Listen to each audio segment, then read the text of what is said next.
Jesse's search for God leads him and Cassidy to a talent agency and a very scary audition tape. Tulip is not very welcome at Viktor's place. And what kind of a world do we live in when the nicest guy in hell is Hitler? I don't know, man. It's Preacher, Season 2, Episode 4. Viktor.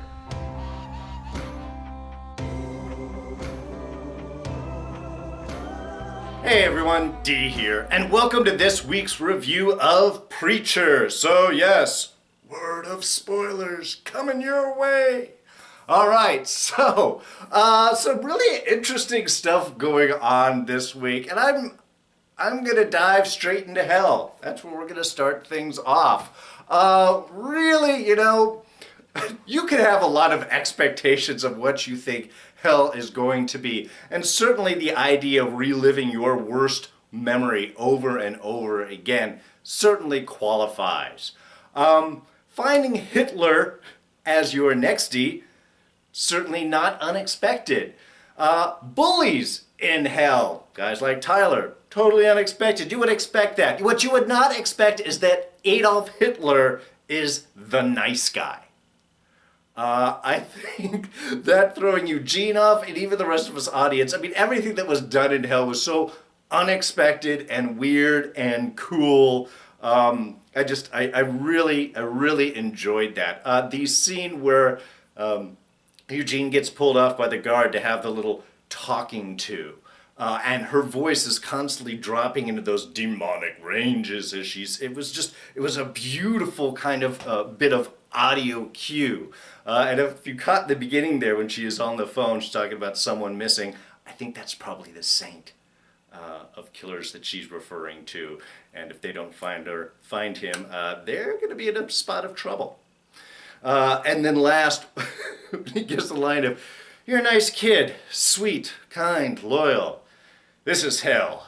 We can't take any of that, act accordingly." It was the shot when she was saying that, when it's right behind that kind of lens and it all zooms into her mouth and is like, "We're not going to stand for that behavior here."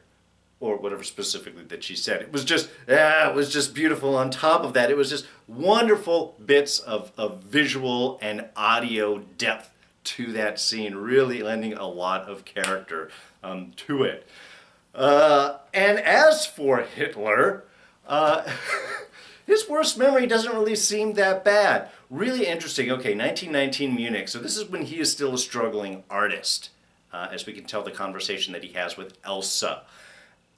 And considering that he has not denied who he is, or that he is responsible for all of these deaths, and the fact that he is kind of a calmer, contemplative individual.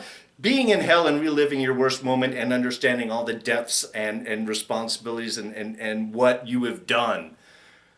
It's been, 60 years, 70 years? I'm sure that feels like an eternity down there in hell. But interestingly enough, taking all that into account and looking at sort of his memory, I'm wondering if what we're leading up into then is kind of the moment where he gets turned away from art and embraces the whole, Hitler Nazi ideal. If this is the point where Elsa is pushing, she's making that comment about the communists, she certainly seems harsher than he does about these circumstances, and he's very hesitant to be confident he is lacking confidence in his art. I'm wondering if that's kind of the thing. If he starts to look back and if I was more confident in my art and had pushed and followed that, I wouldn't have done all these things. I wouldn't have been responsible for all of that. So in some ways you might be able to see, for somebody contemplative, that might be a bigger hell, reliving that big moment over and over and over again of when you made that just wrong turn that led to a very dark road. So we still have to wait.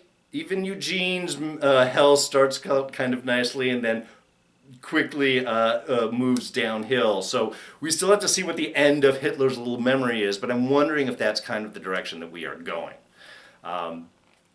Anyway, it was just I loved all of that. At the very end, especially when Hitler jumps in to try and save Eugene, and Eugene feels being the eyes upon him. No, he can't be the nice guy. He can't be who he is. He has to jump in with Tyler and shout a big Sieg Heil and beat up Hitler.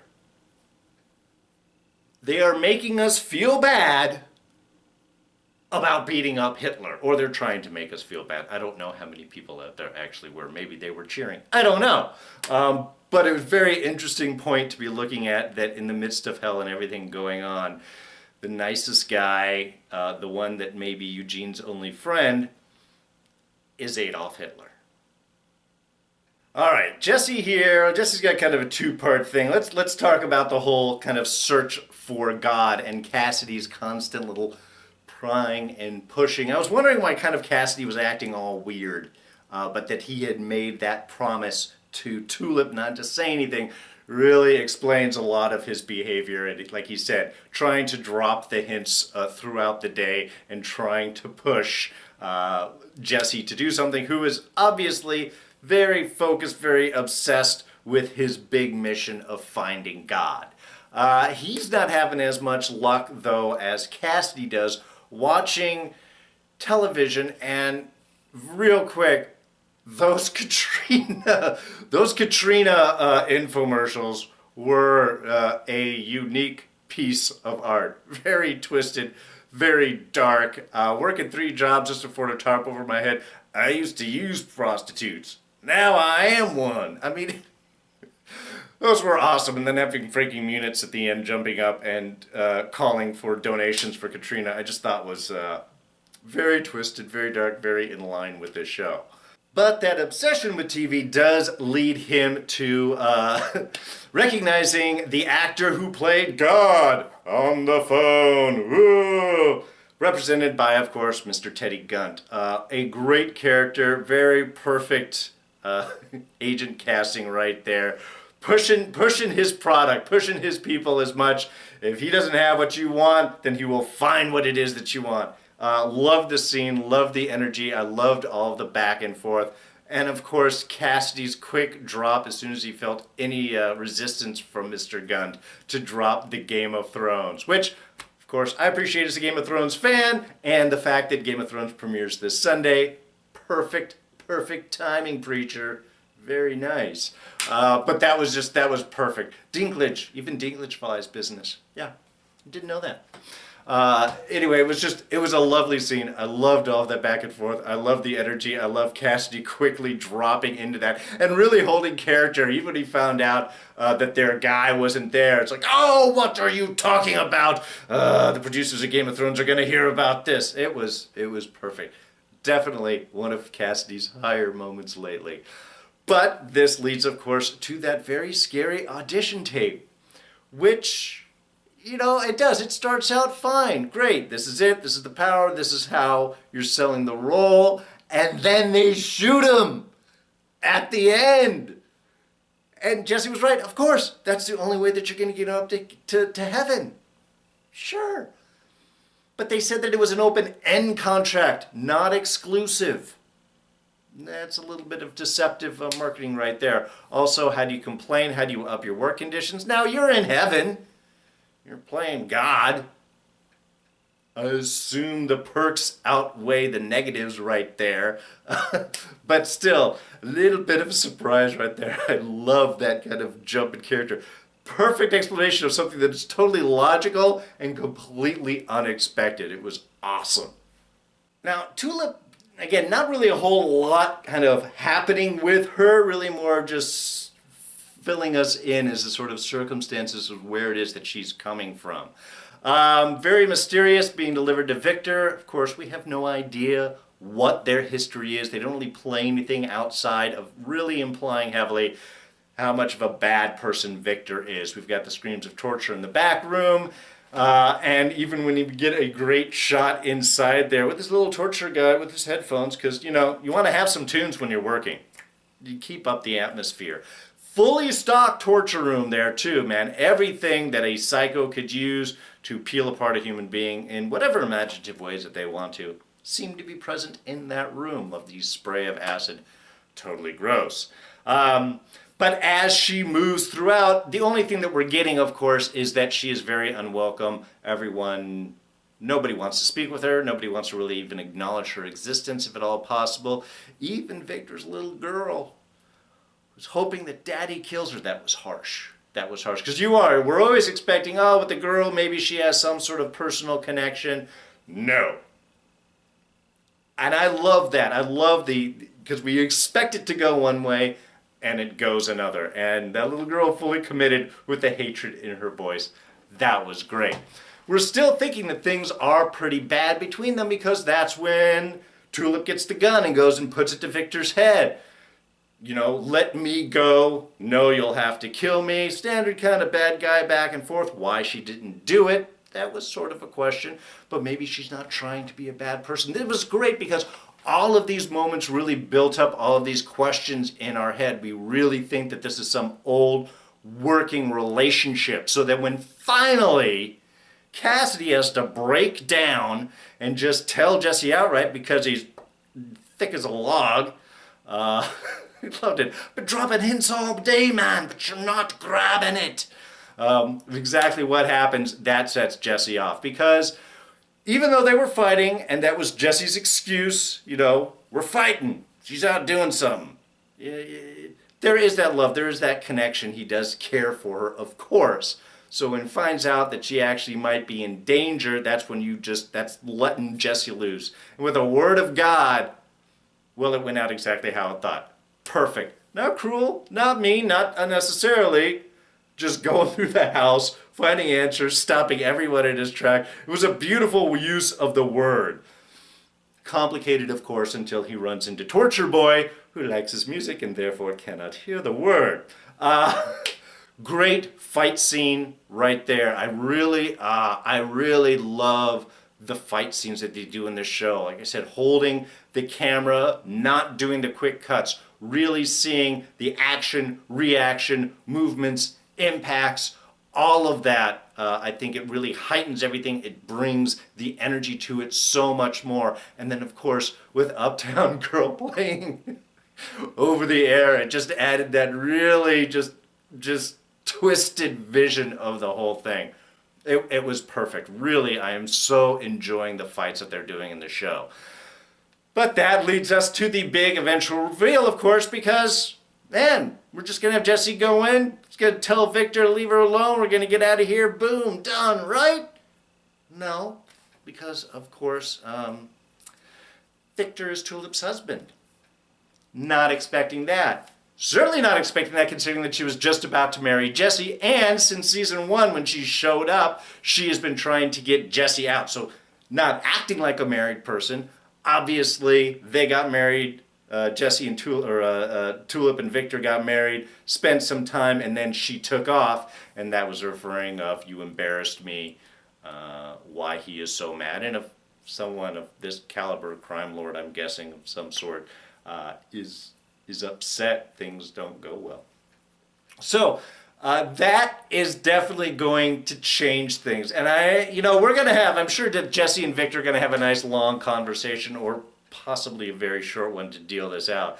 But we really need to find this history behind this, because not only does Jesse feel like that he's been lied to, and heavily so, considering they were just about to get married, and all of Tulip's actions, but being told this late in the game, when she's kind of at Viktor's mercy before Jesse walks in, or so it appeared. Maybe they were finally having a nice dialogue.